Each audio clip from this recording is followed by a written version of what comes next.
What we're doing with this facility is we're measuring the amount of carbon that can be taken up and released by a forest ecosystem.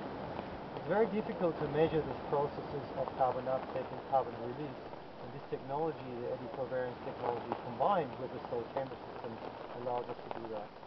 And why do you need to measure something? How does it affect the population here that carbon being taken up? Forests are the most important carbon store on the planet, so we have about 80% of all the carbon stored on terrestrial ecosystems is actually in forest systems. And usually people only look at the amount of carbon that's there, so it's the biomass that's stored. But what many people don't know is that forests actually take up but also release carbon. And in some instances, some forest ecosystems can actually release more carbon than they're taking up. And so this is what we can measure.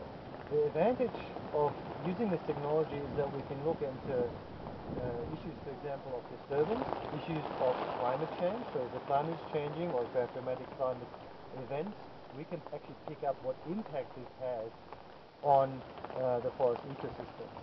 And the advantage of using the eddy covariance technique is that we get answers fairly fast. Let me give you one example.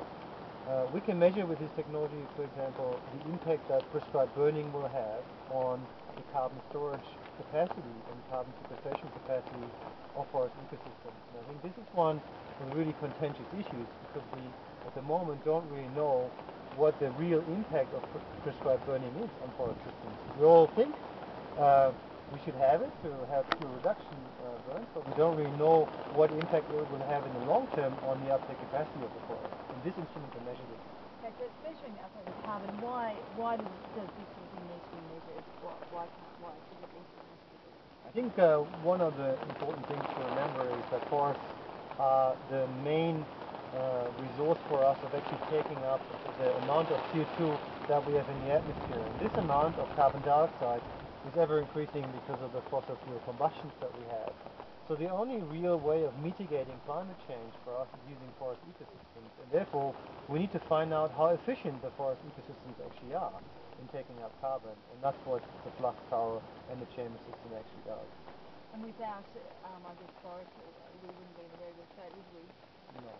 I think about 10% of the global increases in CO2 emissions comes from deforestation.